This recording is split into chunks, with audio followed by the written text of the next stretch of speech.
spend more time outside of the courtroom than actually in the courtroom, outside of the meetings, the boardrooms, than actually being in the meetings, in the boardrooms. Can we talk? Do you live in the UK? And are you over 18? Allow me to share something with you. Hi, I'm Olivia.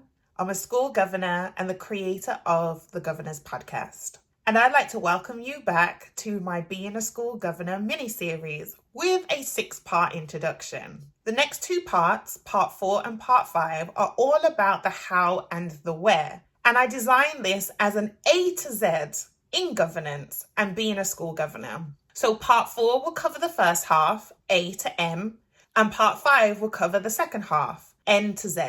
Continuing with the theme of being inspired by TV series that I absolutely love, I'm going to use Suits for this part. Suits is a big, huge, major inspiration for this A to Z.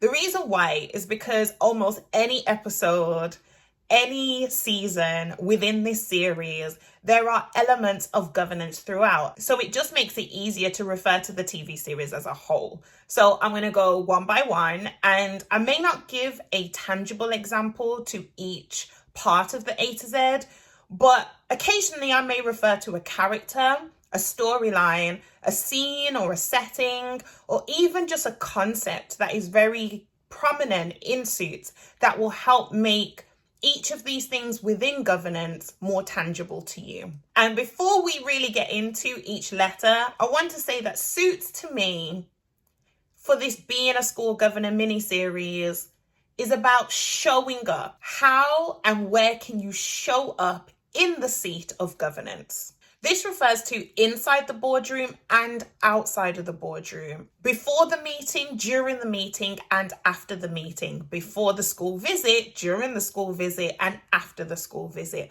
So it's all encompassing of being actually in the role and moving from one point to the next on your governance journey. Maybe it's because I'm a 90s baby, but I actually remember pre-GPS days, pre-satellite navigation, and actually having an atlas, an A to Z atlas in the car with you that you had to open up and know where you are and where you're going. So you can say that that's inspiring this concept so that I can help anyone on a governance journey, whether at the beginning of one, in the middle of one, or thinking about how you can evolve so that you don't exit governance entirely, moving from not just A to B, but moving A all the way through to Z.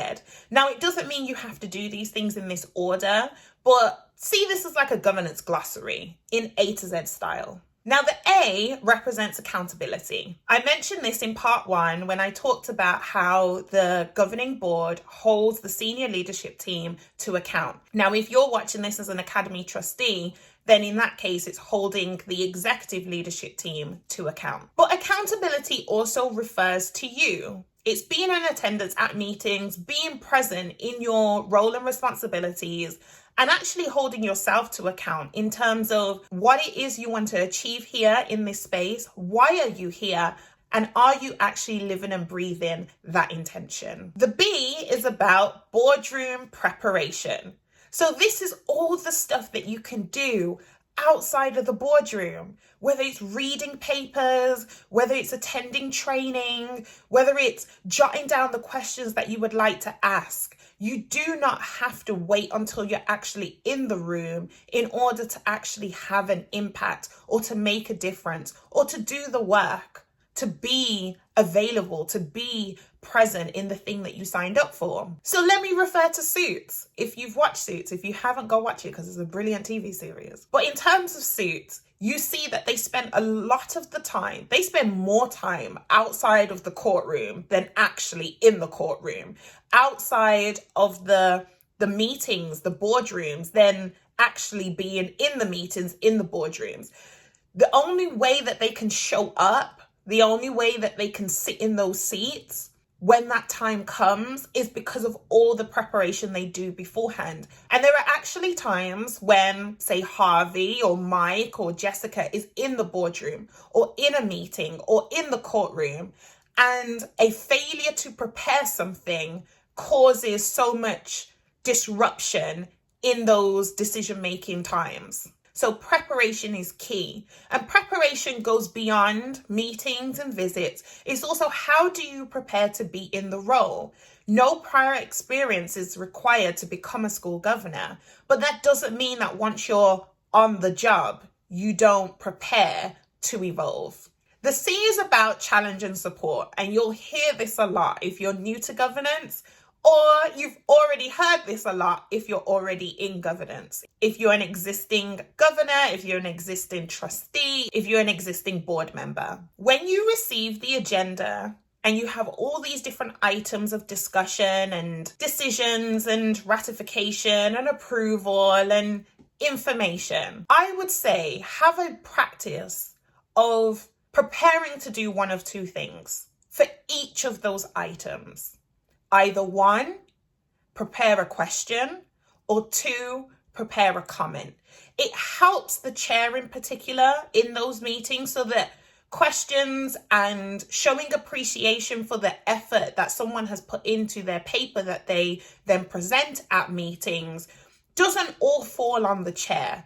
I say this because I am a committee chair. I have an experience as a committee chair, so I know what it's like to chair a meeting. And sometimes it can be difficult if you feel like you're carrying the entire exchange with the leadership team.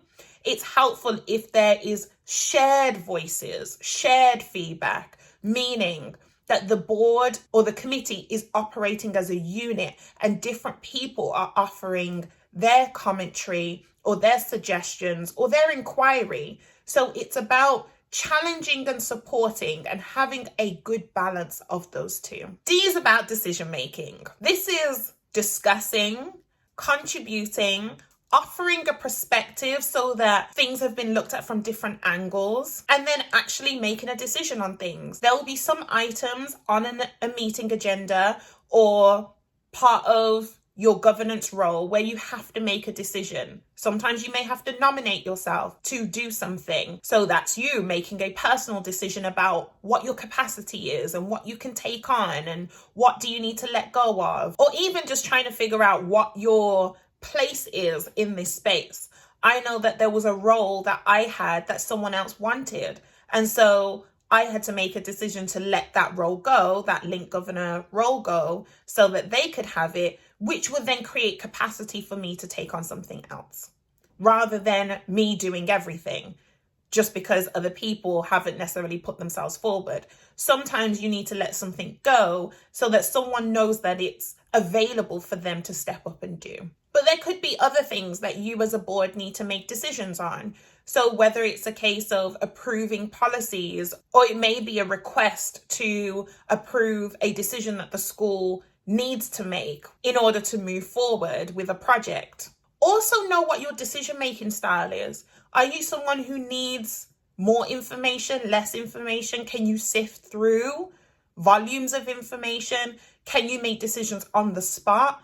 Can you make decisions before you even get to the meeting? So if you're presented with a paper and you've got all that you need to make a decision, do you know before you even step into the boardroom and the meeting begins what your decision on certain things is going to be? Do you need more? Do you need more information before you make a decision? Being a school governor enables you to assess your appetite on things.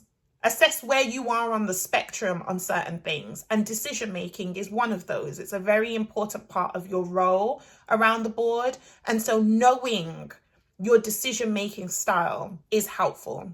E is about ethics. This is your compass for fairness and integrity, and it is as simple as, what is the right thing? What is the right thing?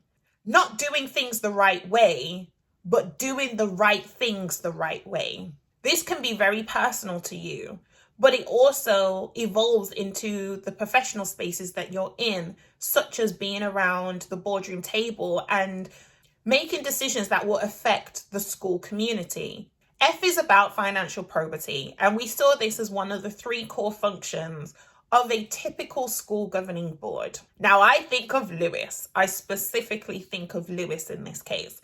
Lewis from Suits is known for having financial expertise. So I would say if you have watched the series, then go back to those episodes and those scenes where Lewis is called upon for his knowledge and his skill set, or when Lewis isn't involved, what kind of ripple effects or consequences ensue from those actions that are taken without Lewis's involvement.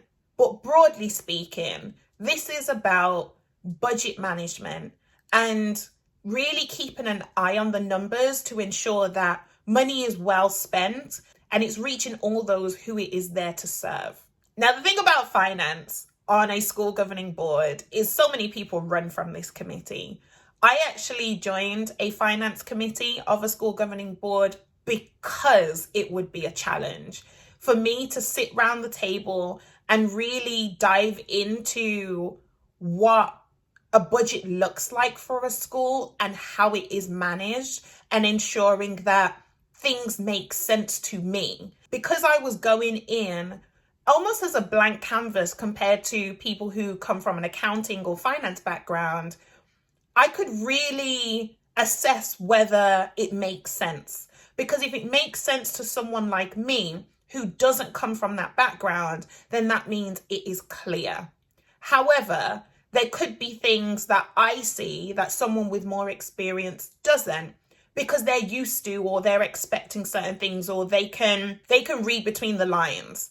I need to understand it as it is presented to me. So there's no assumed knowledge. And I believe that it's important for you to understand where your skills are and where your strengths aren't. And where your strengths aren't is where you know you're going in as a blank canvas and you have a different angle of power to ask questions because you don't have the assumed knowledge.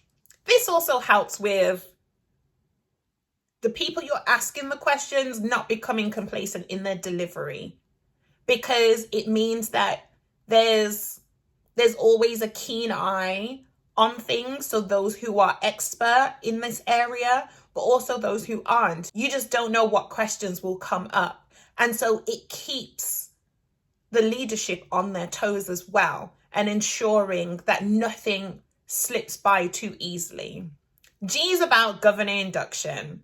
And I think of Mike opening episode and how Harvey, knowing that Mike did not have the credentials he needed in order to legally practice law with the firm, but he made sure that it at least looked like everything was aligned. And so that was Harvey's way of tailoring an induction to the candidate. Now, I'm not saying do something that you're not supposed to do and find a way around it. What I'm saying is, given that there's no prior experience required to be a school governor, and I'm going to focus on school governor specifically, when you are in the role, whether this is the first time or whether you've been in it for some time, there's two questions to ask yourself. Did you have a governor induction for the setting you're in? Because people operate in different settings, and I feel like each setting requires a different induction, because remember what I've said in a previous part, how are things done here? And two, do you need one? There's nothing wrong with asking for a refresher. If you have been in a governor role in a particular setting for a whole term of office, which is 4 years, then there's nothing wrong with asking for a governor induction before you embark upon your second term or your next subsequent term, because things could have changed in those 4 years. And so it helps you to identify any potential gaps that you have, or any potential gaps that there are in the process, in the system, so that maybe you as an experienced governor on that board knows what it's like for someone new coming in, and saying maybe there's something that needs to be there that isn't, or maybe there's something that's there that shouldn't be. H is about potential hybrid meetings and how ready you are to attend them, participate in them, and even potentially chair them. Most meetings tend to be in person, especially now that things are back to normal. However, virtual working, remote working is increasingly normal considering where we're coming from. I say this as a committee chair myself, so I have experienced chairing meetings where everyone is in person, everyone is online, or there is a combination of the two. And it's knowing that there's a degree of flexibility and adaptability that you need in order to navigate different compositions of meetings or different dynamics for meetings. And one meeting really can vary to the next. But as well as chairing, simply being in attendance is important to consider. If you are in person in the room, you also could have colleagues who are online, and it's ensuring that every voice is heard and every voice has been considered. So someone may not have something to say, but it's good to ensure that you've checked if they want to say something and create in that space that opportunity to do so. There are various reasons why someone may attend remotely or why a meeting may be entirely online or why a meeting may be entirely in person, or it is ideal for it to be in person or ideal for it to be online. And it's just being aware of those different conditions. I is about investment in learning. Now, I am a lifelong student, so I'm always learning. I'm learning right now. Even as I talk through these different points about governance, I feel like my learning is constantly evolving. But this is also why training is important. Getting the training in the specific areas that are required or that are part of school life, school governor life, especially if there's no prior experience required to be in a governance volunteering role. When you are in the role, train. The better you train, the better your posture is when you sit up in the seat, and the better your contributions are when you speak up in the seat. J is for journey, and that's exactly what governance is. Like any other life path, like any other experience, it is a journey. How you are 5 years in is not the same as how you were at the beginning or how you will be 10 years in.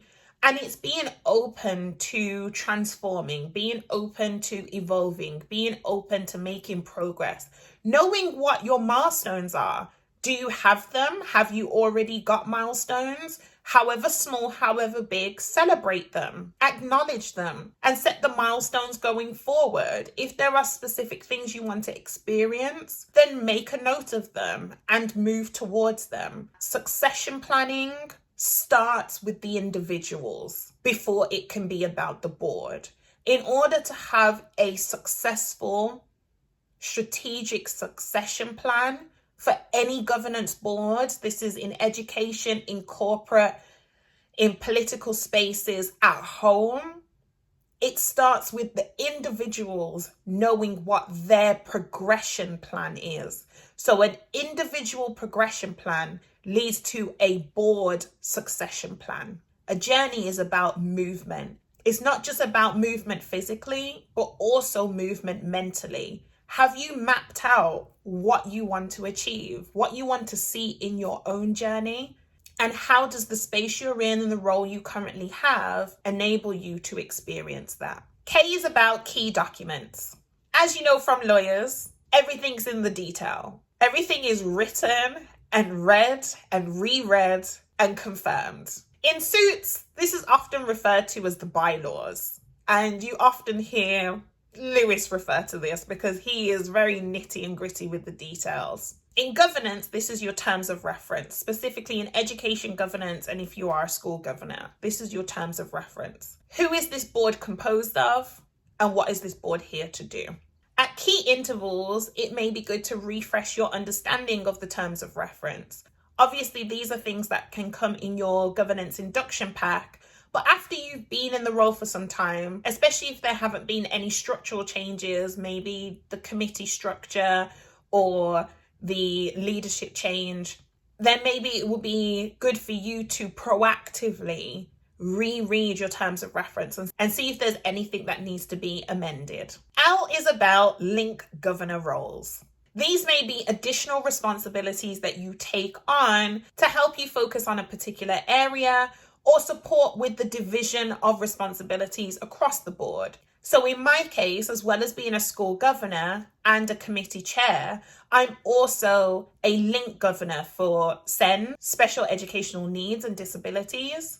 And I'm also the link governor for wellbeing. Previously, I've been a link governor for EDI, Equality, Diversity and Inclusion. I've been a link governor for specific subjects, mathematics, English, French, German. In other settings, I've been a link governor for safeguarding. So there are different focus areas within a school that you can be a link governor for. That doesn't mean that all the responsibility of that focus area falls on that individual. It just helps with managing or coordinating school visits. So if you have 12 people on your board, and each person has a different link governor role, then it means that each of the governors can visit that focus area throughout the academic year and feed back in the meetings, in the governor meetings, so that everyone has insight on different focus areas, but it's not too overwhelming if one or few people do everything. And M is about meetings with purpose. As I referred to previously, you will spend more time outside of the boardroom than inside of the boardroom, which means time is precious when those meetings come. So how do you meet with purpose? You prepare, you're punctual, and you are present. Manage your time as well as you can. So this is whether you're attending a meeting or chairing a meeting. Some meetings may go on longer because of the nature of the discussion or the items on the agenda or the board composition. So many different factors can influence the length of meetings, but typically for a school governor, they could be an hour and a half to 2 hours long. And it's also knowing what time those meetings are. Are they in the morning? Are they during the day? Are they in the evening? Are you able to get to them on time? And when you're inside of the meeting, whether you're chairing or participating, are there items where the board is spending too much time on them or not enough?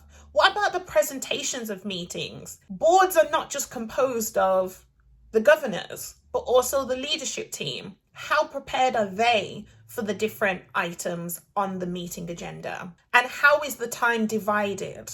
Ensuring that some items have an allocated time for discussion that they require compared to other items that may just be more for noting. With regards to showing up for meetings, I think of a specific scene when Lewis arrives late to a board meeting and Dana Scott, or Scotty, newly in post, is already there.